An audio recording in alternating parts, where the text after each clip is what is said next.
Bill Hall. I was born in 1923, February the 2nd. I see. Wow. So you're 93 right now. That's right. Wow. So you're part of the chosen few, right? You were in the Marines when you went to Korea for the Korean War? I was stationed at El Toro, California. And the North Koreans, on the 25th of August, invaded and crossed the 38th parallel, and they came down the west coast, and they got all the way down to the bottom of Korea,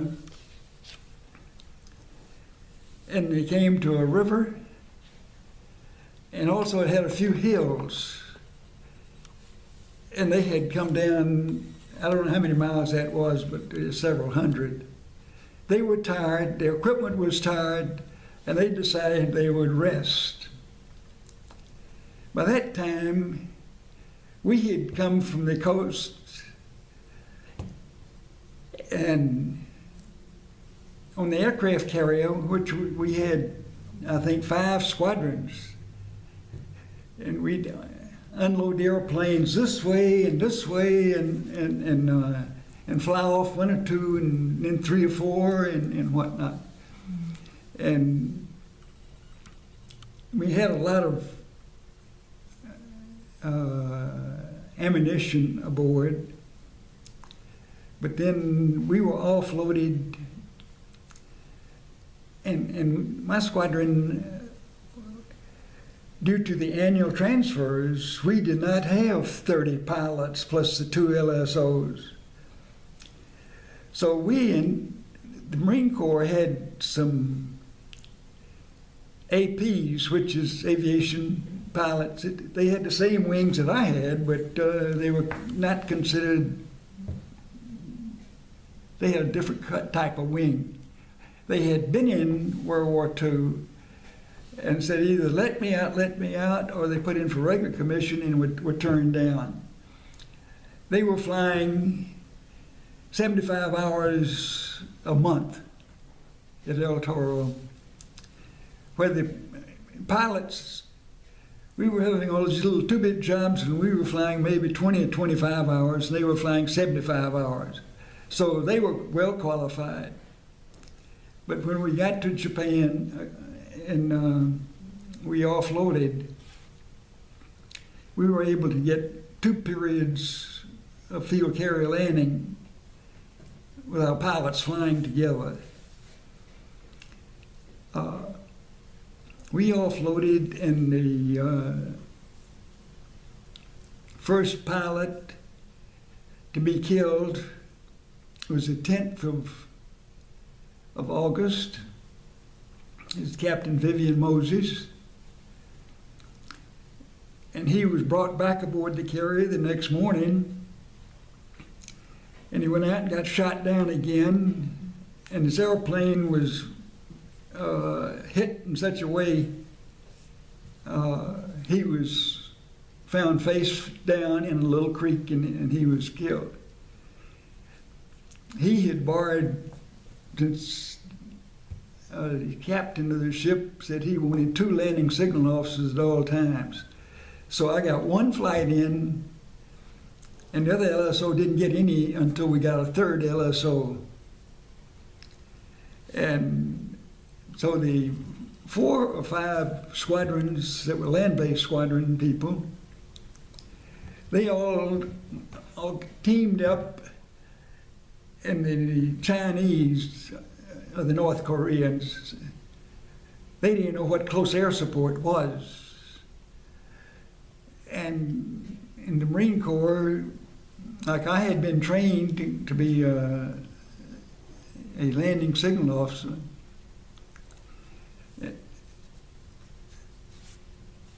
I was, I guess Vivian Moses borrowed part of my flight suit because I wasn't, not suit, but I mean my,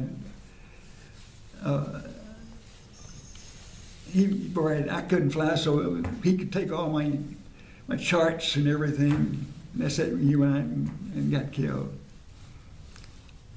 And by that time, the other Corsair squadrons that were going to be land-based, all of a sudden they flew over that river, and the Chinese were all relaxed, and their equipment was just lying out, and that wiped them out. They could no longer operate because in my squadron we had 20 millimeter cannon, and we had them on belts. And the first third with 20 millimeter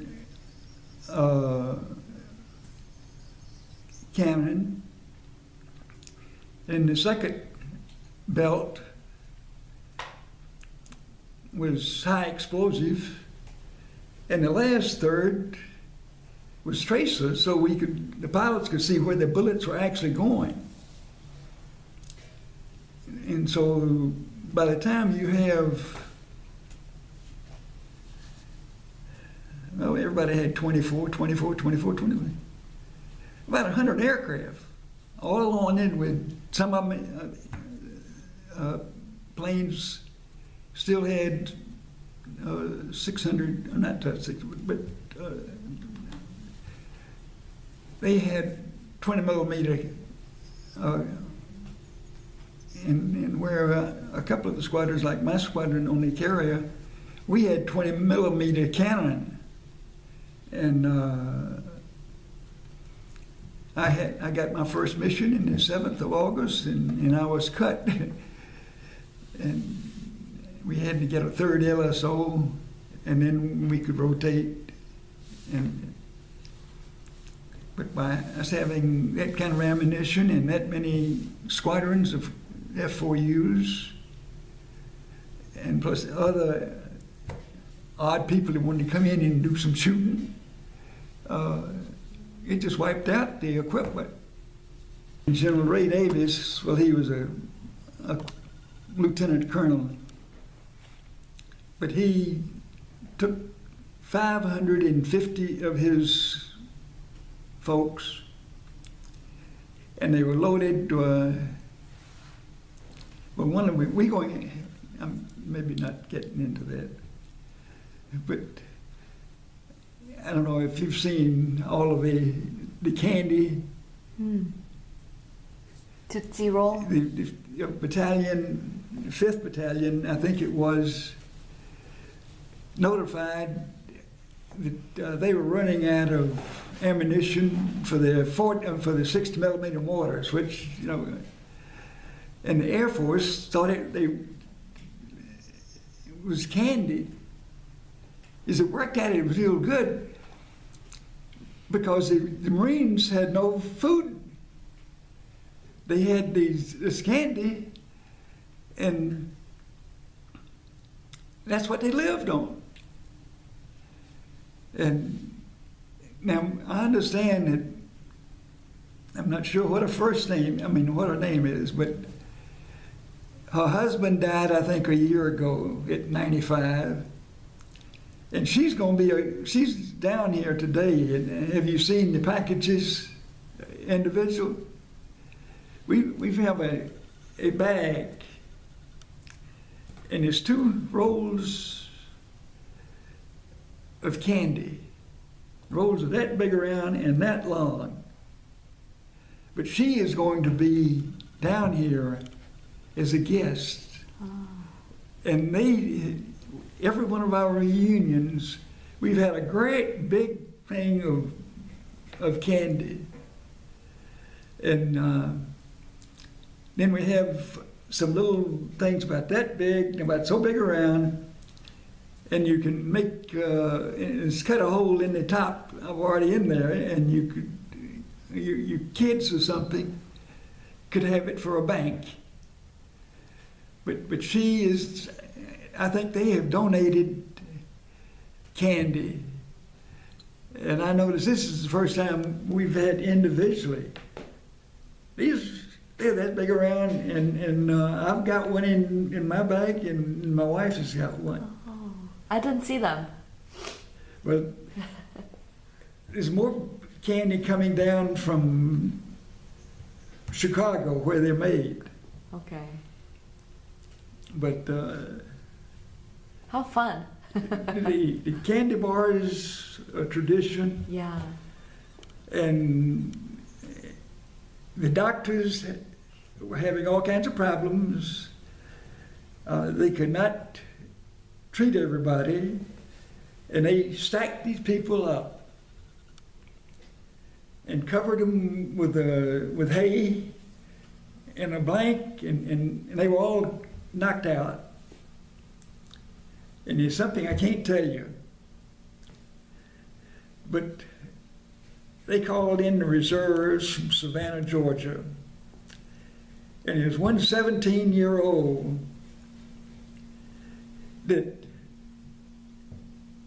he had made 2 weekend drills. He hadn't even touched a gun. He only had some uniforms. And he went overseas not knowing anything. But he got overseas and he was wounded. And the doctors finally took him out of the stack of people and air evacuated him to Korea, the Americans had a hospital ship in Japan. And anytime they could transfer an airplane and maybe transfer some people over. And they transferred this kid over. He was still unconscious. And a Navy nurse in her regular dress, I was told she was a lieutenant, which is a 2-striper, same as a Army captain. And she had an aide with her. Have you heard this? Anyway, she had a clipboard, and she was going down there, and she looked down. And at the same time she looked down, this 17-year-old boy opened his eyes. He's looking straight up a dress. She looked down and saw what he's doing, and she turned to her aide and said, "He will live," and went to the next patient. That guy was from Georgia. He used to make all of our monthly meetings, and I guess he got the GI Bill because he became a school teacher, and then became whatever next step up. Every time we'd go out on a meeting, he would have to tell the story of how he woke up and he was looking straight up the woman's dress, and she looked down and saw him, what he was doing, and she turned to her head and says, "He will live," and he went to the next one. And he used to tell that to every one of our clubs, and his wife would say, not to do that. Wow. I don't know whether I've helped you or not. No, that's good. Thanks. Do you remember? Have you worked with Korean soldiers when you were in Korea? Haven't I done what now? Did you also work with Korean soldiers? No, not me. Okay. Now the Korean soldiers, they work with their ground troops. And they were assigned to units in with the American troops. Okay. But Or have you worked with any foreign troops, any other troops from other countries in Korea?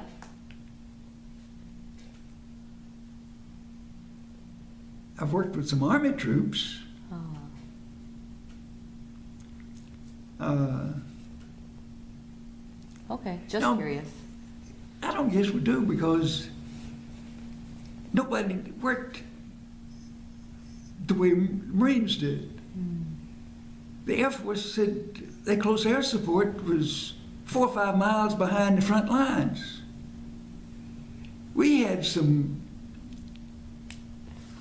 we had a first lieutenant assigned to a battalion and a captain assigned to a regiment. I had gone through that school. I had tentative orders for December. And I was asked if I wanted to stay with the squadron or go to Camp Lejeune in December. And I said, I'll go with the squadron. And all of the original pilots that were still living, we came home after about 8 months because what we were doing, the new pilots could take over.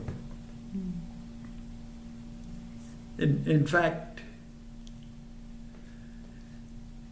we had some reserves to be called in. They were discharged as lieutenants. They hadn't flown any. We had to check them out in SNJs, then put them in Corsairs, and then they gave them to me. And I got them ready to go aboard an aircraft carrier. And I wound up being on 8 different aircraft carriers.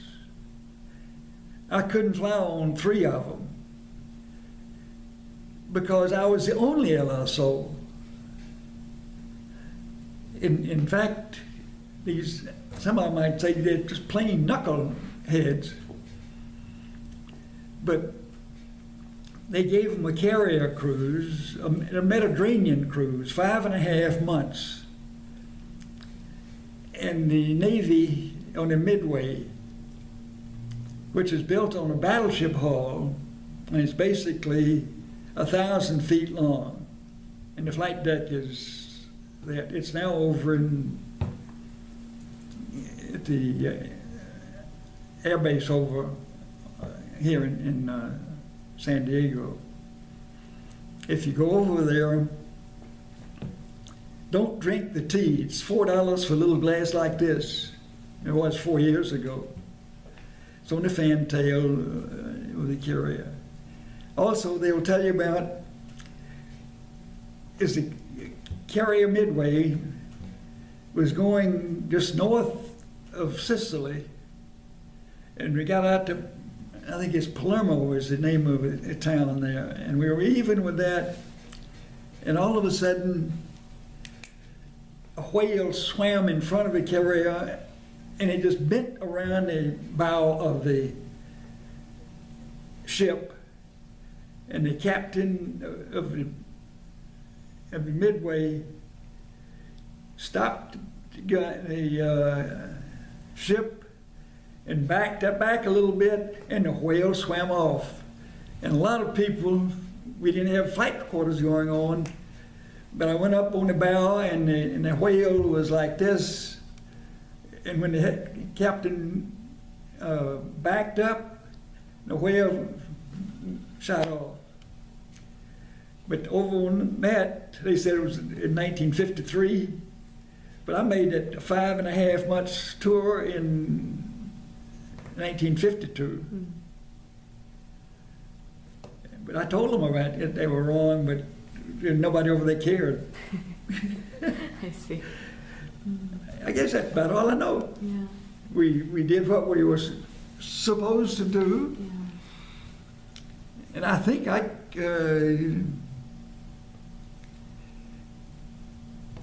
got a whole platoon with the napalm.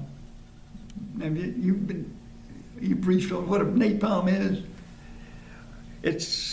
Napalm is, it put in a 150-gallon belly tank.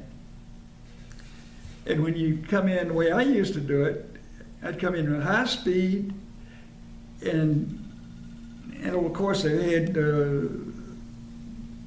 14-foot propellers going around, 4 of them. I'd come in at about 200 feet. And just before I get in there, I nosed down like I was going to fly into it. And I dropped the bomb, and it would explode, but I'd already be ahead of it. And we had a couple of pilots to land, to drop a napalm tank on a tank. And he'd go down the road like nothing was wrong with him, and all of a sudden, he blew up. But we normally had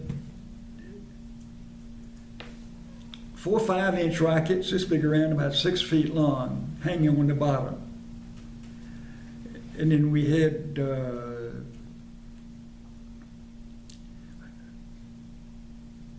right pylon had gasoline, because internally we only had, I think, 230 gallons or so. So to make sure, in case they had an accident or something on the ship, we had a tank, 150 gallons more of gasoline to orbit until they could clear the deck and we could get back in. I think that's about all I know. Were you wounded at all in Korea? Huh? Were you wounded in Korea? Do you have any wounds? Were you hurt in Korea? Not me. Oh, that's good. Now, my airplane, most of our airplanes were shot down by small arms fire.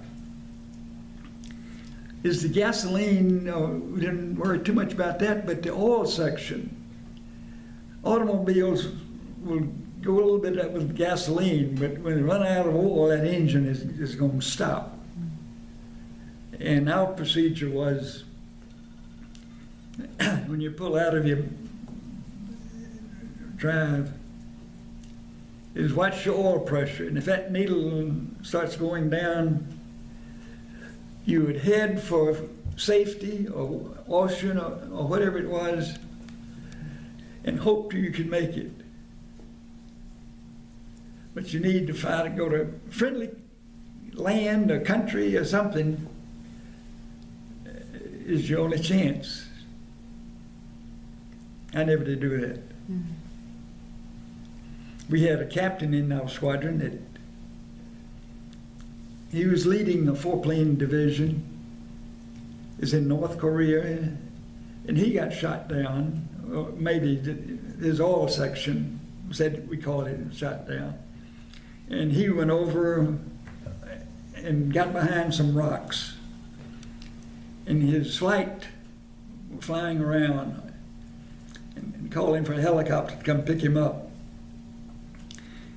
And they shot one rocket, and that stopped the Chinese or whoever the bad guys were. And Charlie got out from behind his airplane, turned on the battery switch, turned on the radio switch, and called him up and says, "Don't shoot at them, you'll make them mad." And that stopped him from coming in, and by the time a helicopter came in and picked him up, he got back home. That's all. And when did you leave Korea? When did you come back to the U.S.? I left Korea. Well, we went down to some new pilots were coming in, and so I left.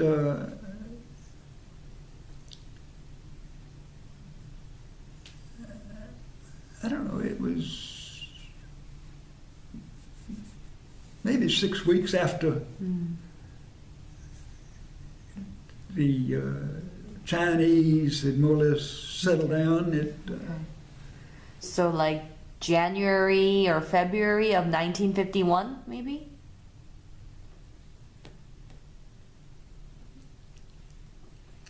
Maybe January. January? I see. Because I remember going down and they had to build an airstrip for the squadrons that had been carrier based. And I helped wave some people, but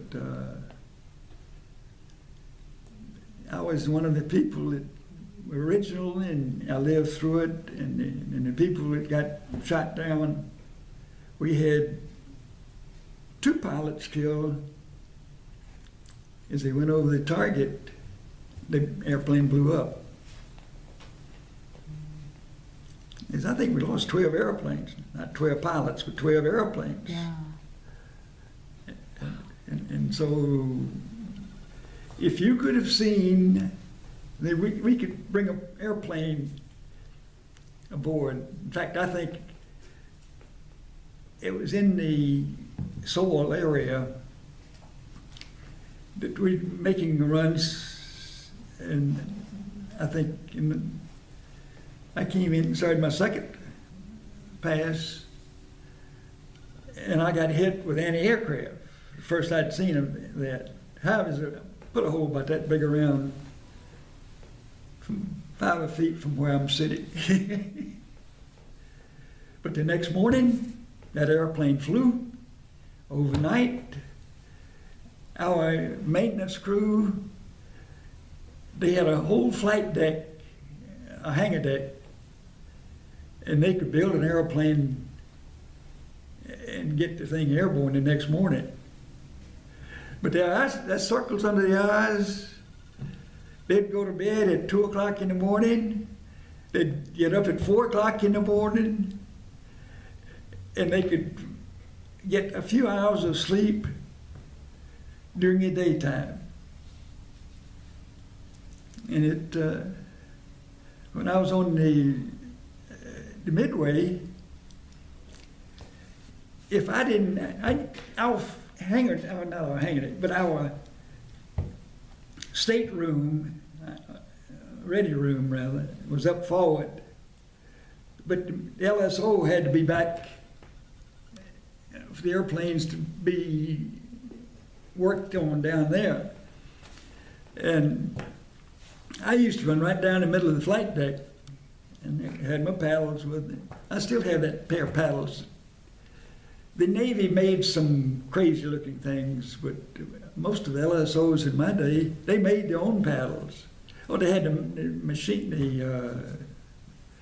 machine shop to build the thing, and they bore the holes, and you get the, you might want to turn them over one way and have yellow, or you want to have another way, and so the pilots can recognize the color.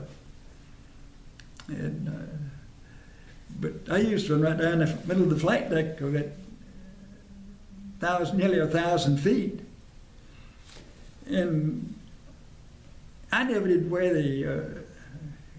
I had stripes you could hang down, but we didn't do too much. The Navy did some night flying in the Mediterranean, but that was strictly peacetime.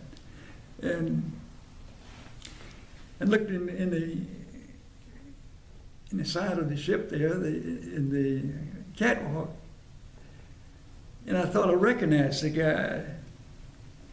And after we landed the aircraft, I was walking back up the flight deck and looked over there, and here's a guy that graduated from high school two years before I did, and he was the chief petty officer.